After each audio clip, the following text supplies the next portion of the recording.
El origen de la Navidad. Por Augusta Voss de Heindel. La siguiente pregunta la hacen frecuentemente los materialistas que rehúsan aceptar el hermoso relato de la Pascua sobre el nacimiento del niño Jesús. Ellos dicen, si Cristo vino al mundo para salvar al hombre del pecado y de la muerte, ¿quién salvará a los millones de almas que estaban en manifestación antes de la era cristiana que solo data de 2000 años atrás? San Juan dice, porque de tal manera amó Dios al mundo, que ha dado a su Hijo unigénito, para que todo aquel que en él cree, no se pierda, mas tenga vida eterna. Porque no envió Dios a su Hijo al mundo para que condene al mundo, sino más bien para que el mundo se salve por él.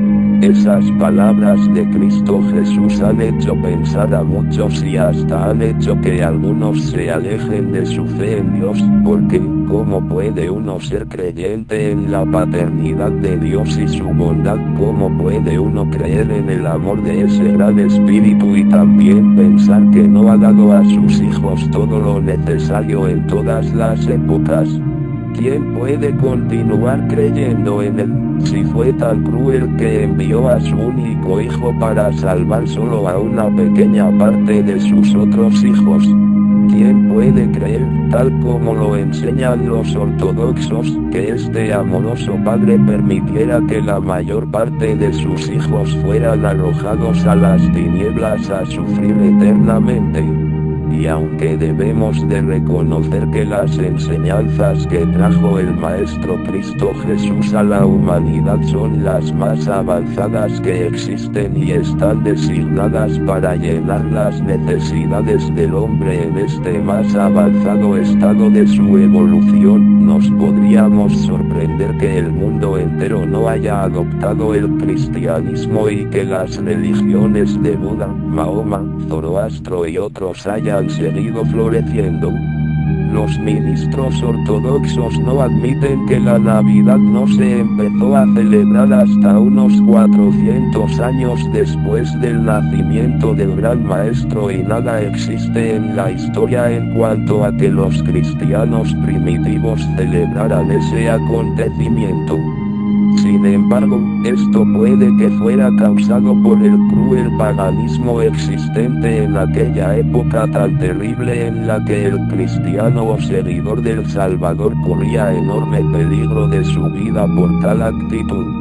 Veamos el Viejo Testamento y leamos sobre los grandes festivales que hacía el pueblo de aquellos remotos tiempos y que correspondían a nuestras presentes Navidad y Pascua de Resurrección. Los antiguos eran más dados al ceremonial.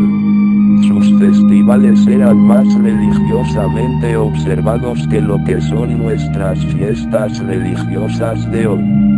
Volvamos a los festivales de aquellos tiempos de Abraham. Moisés dio instrucciones bien definidas a sus seguidores en relación con las ceremonias que habían de llevarse a cabo en sus ritos religiosos.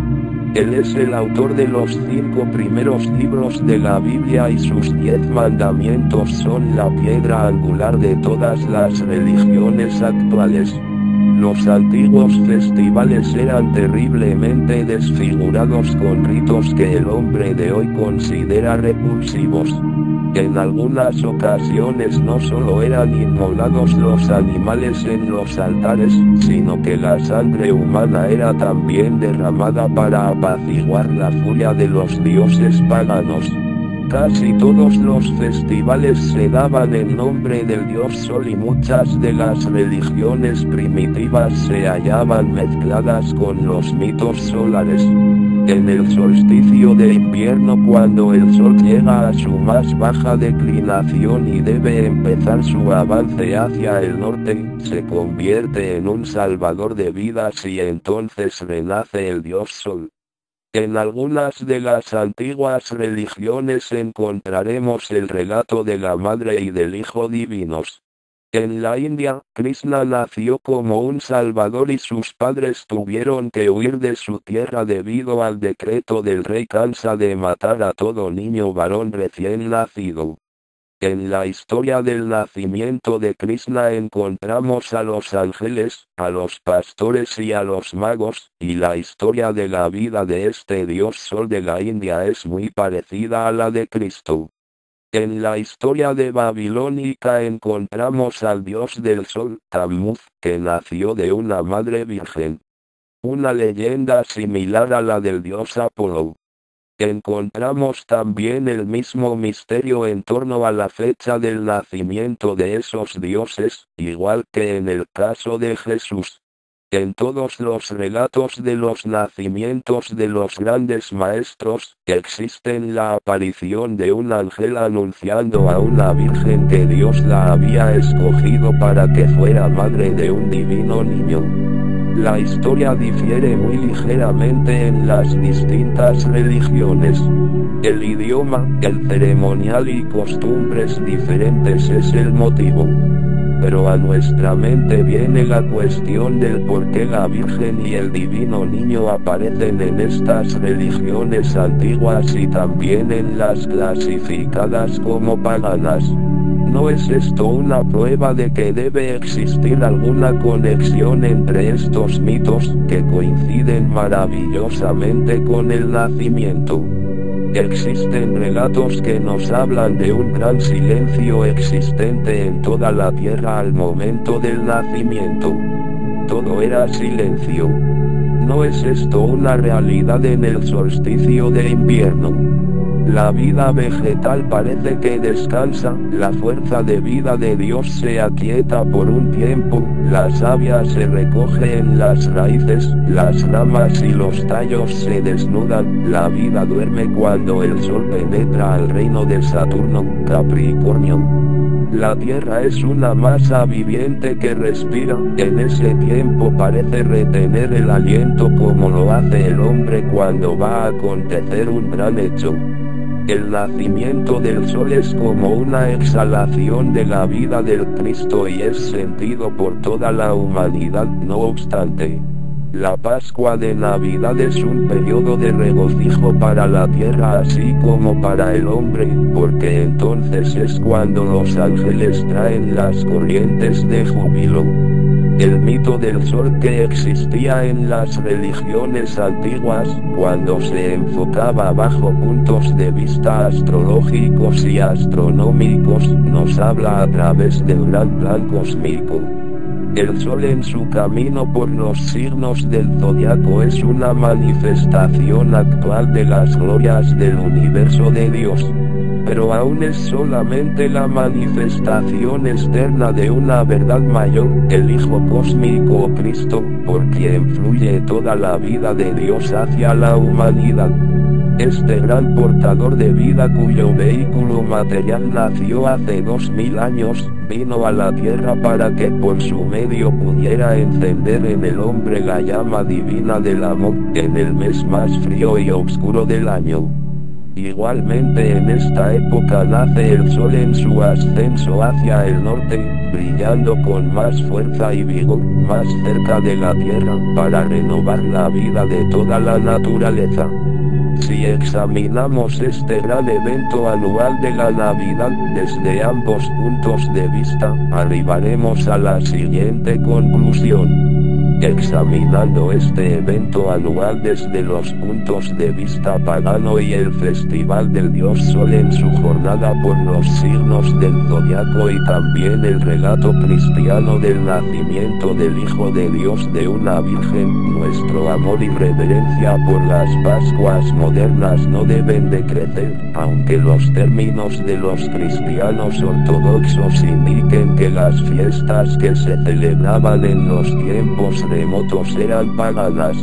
Todo lo más atrás que hemos escudriñado en la historia, es como el hombre ha buscado ciegamente una religión. Su alma siempre ha clamado por un Dios. Todo lo cruda que esa concepción de Dios haya podido ser para él, no merma sin embargo su existencia.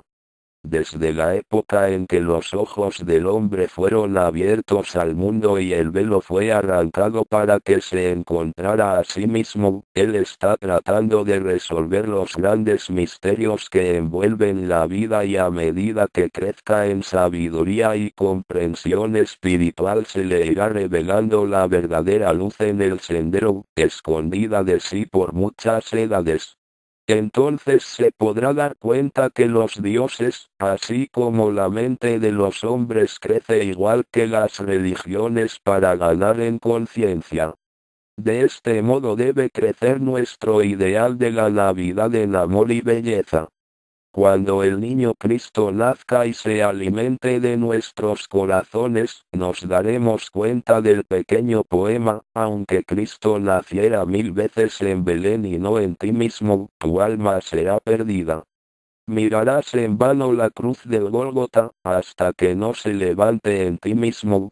En la paternidad de Dios y su bondad, ¿cómo puede uno creer en el amor de ese gran espíritu y también pensar que no ha dado a sus hijos todo lo necesario en todas las épocas? ¿Quién puede continuar creyendo en él, si fue tan cruel que envió a su único hijo para salvar solo a una pequeña parte de más tenga vida eterna? Porque no envió Dios a su Hijo al mundo para que condene al mundo, sino más bien para que el mundo se salve por él. Esas palabras de Cristo Jesús han hecho pensar a muchos y hasta han hecho que algunos se alejen de su fe en Dios, porque, ¿cómo puede uno ser creyente? El origen de la Navidad. Por Augusta Voss de Heindel.